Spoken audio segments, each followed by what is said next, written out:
ईश्वर ही है और है कौन।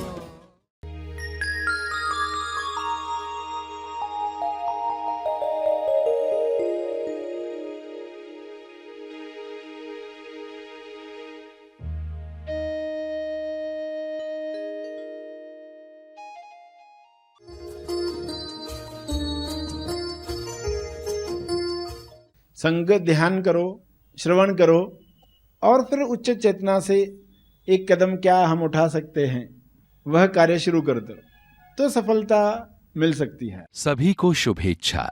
हैप्पी थॉट्स तेज ज्ञान फाउंडेशन द्वारा आयोजित ध्यान प्रार्थना बीज बोने के लिए आप सबका स्वागत करते हैं। रोज हम सब मिलकर प्रार्थना करते हैं ताकि हम खुद भी स्वस्थ रह पाएं और जो बीमार हैं उन्हें भी हम अपनी प्रार्थना का बल पहुंचा पाएं। तो आइए ग्रहणशील रहते हैं और इस प्रार्थना का लाभ लेते हैं। प्यारे खोजियों, सभी आंख बंद करके आज के दिवस को सफल बनाएं,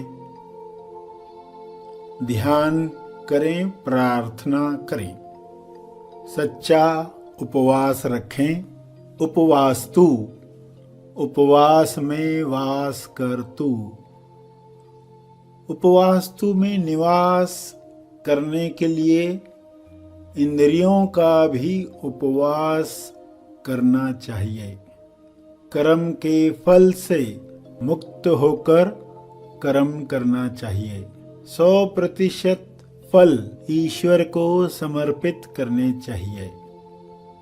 अनेक कर्मों के अनेक फल आ सकते हैं, लेकिन 3 में विभाजित किए जा सकते हैं: दुख, सुख, दुविधा। कुछ कर्मों के उपरांत इंसान को दुख प्राप्त होते हैं, तो कुछ कर्मों के बाद सुख प्राप्त होता है और कुछ कर्मों के बाद दुविधा रहती है। इसलिए जब दुख आए तब ईश्वर से कहें, मैं अपने कर्म का फल जो दुख के रूप में आया है, हे ईश्वर, तुम्हें समर्पित करता हूं। दुख से मुक्त होकर कार्य पूरा नहीं होता। जब सुख आए तब ईश्वर को कहें कि जिस कर्म से ये फल आया है, मैं वह फल आपको समर्पित करता हूं। हे ईश्वर, सुख का फल आपको अर्पित। तो सुख दुख के पार आप तेज आनंद जो पहले से ही मौजूद है वहां पहुंचते हैं। जब किसी कर्म से दुविधा निर्माण हो तब ईश्वर से कहें, हे ईश्वर, द्विधा का फल मैं आपको समर्पित करता हूं। इस तरह तीनों फलों को 100% ईश्वर को समर्पित करें और मुक्त हो जाएं। कथाओं के पीछे, कथाओं के माध्यम से बिठाने का राज आपको समझ में आए। अनुभव से जुदा होकर कोई अनाथ न बन जाए, कोई सत्य से बिछड़ न जाए, लक्ष्मी नारायण से बिछड़ न जाए, इसलिए ये उपवास किए जाते हैं। लंबी उम्र की कामना, सदैव अनुभव से जुड़े रखने की कामना है। इस कामना को शुभ इच्छा बनाओ, कर्मकांड नहीं बनाओ। जुदा होकर जुड़ने का आनंद कैसा होता है, उस आनंद को महसूस करो। सच्चे उपवास के बाद मिलने का आनंद जो है वह सत्यम है, शिवम है, सुंदरम है, सच्चित आनंद है, जो स्त्री के लिए भी वही है, पुरुष के लिए भी वही है। सभी के लिए यह उपवास्तु है। हे परमात्मा, विश्व के सारे स्त्री और पुरुष इस सत्य को समझें और सही माने में उपवास्तु करना सीखें, जिसके असर में वे केवल शारीरिक स्वास्थ्य ही नहीं, मानसिक रिश्तों में स्वास्थ्य और आध्यात्मिक स्वास्थ्य भी प्राप्त करें।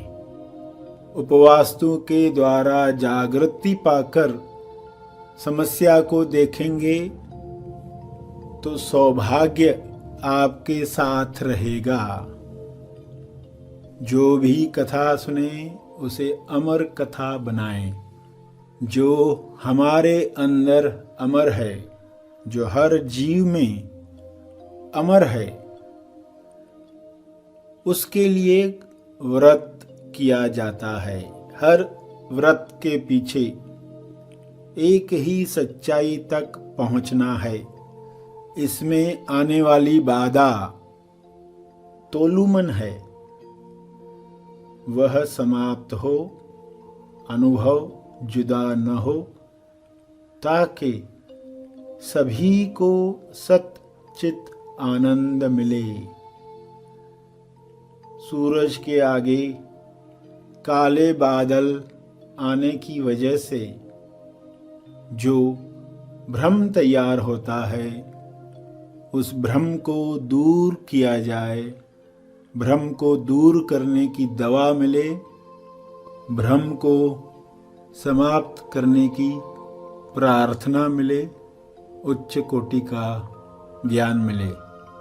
ये सबको मिले, सभी भरपूर लाभ लें हर दिन का। स्वास्थ्य प्राप्त करके हर दिन त्योहार है, हर दिन उत्सव है। सभी सही माने में उत्सव मनाएं। उपवास का अर्जित फल, अर्जित तप अंत में समर्पित करें।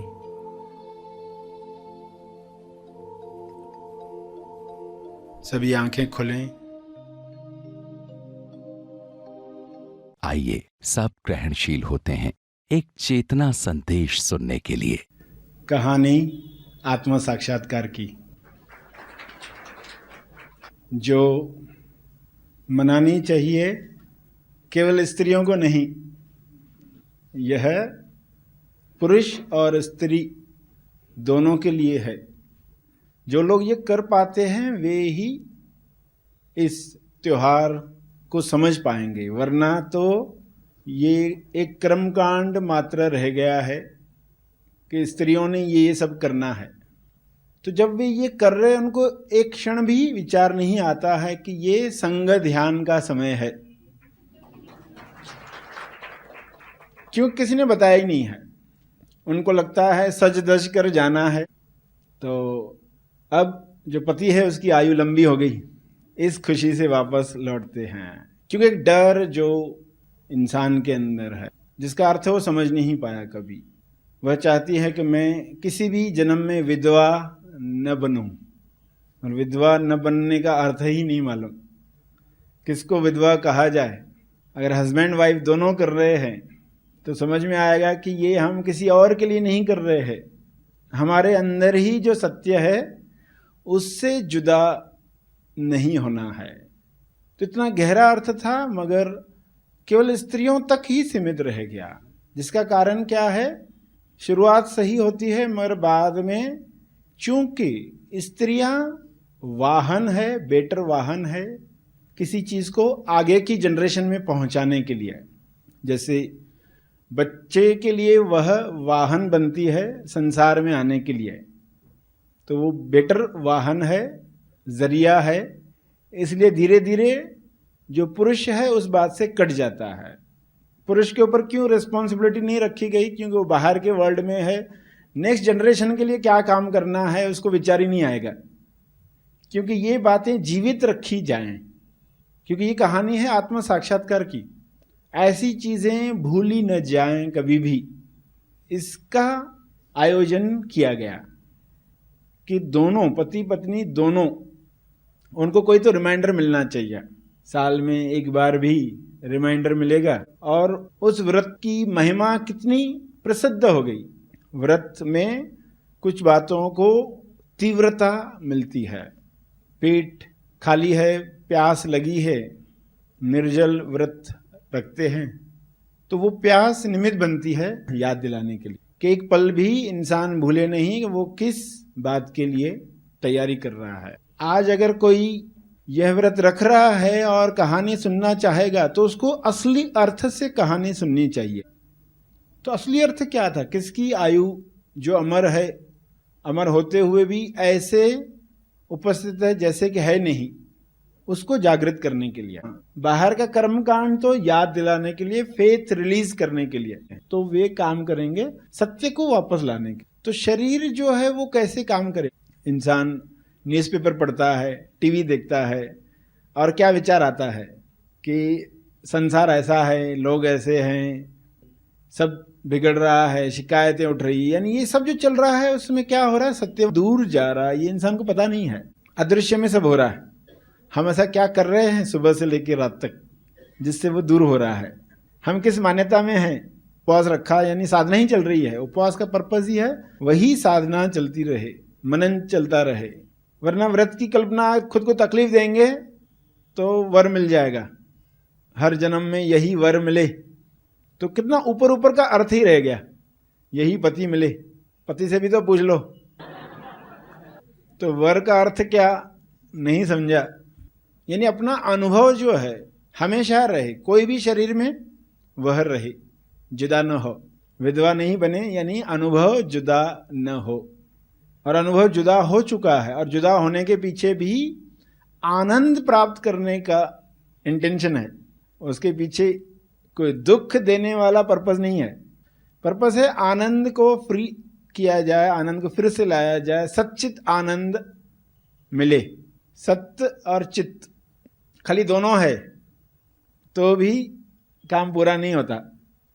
आनंद कैसे क्रिएट होगा, तो सत्य को जुदा किया जाता है और फिर मिलाया जाता है तो अमर कहानी बनती है। फिर कथा करोगे तो आनंद आएगा, कथा का आनंद।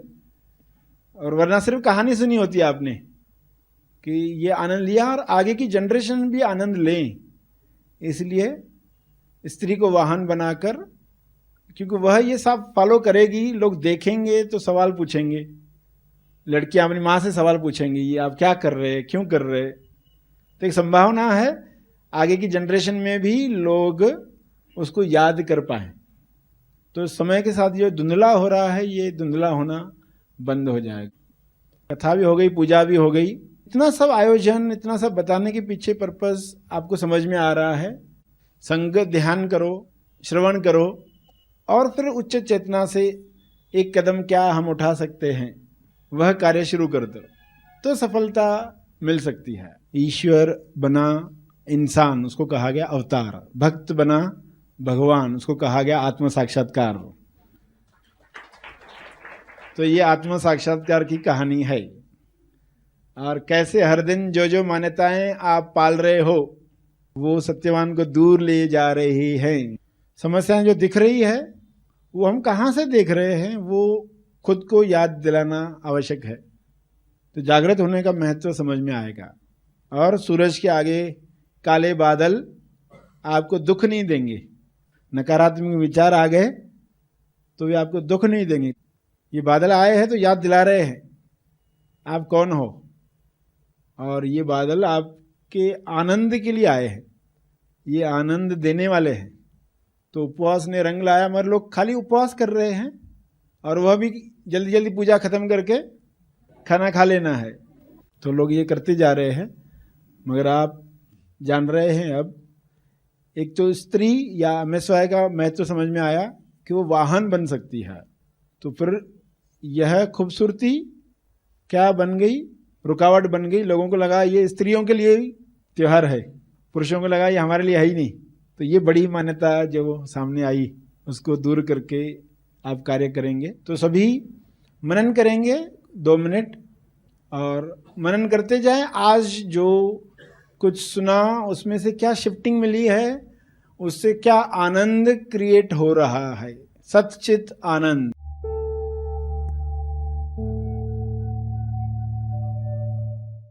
प्रार्थना और मार्गदर्शन का सभी ने लाभ लिया। आइए यहीं पर समाप्त करते हैं, कल फिर मिलेंगे। तब तक के लिए धन्यवाद।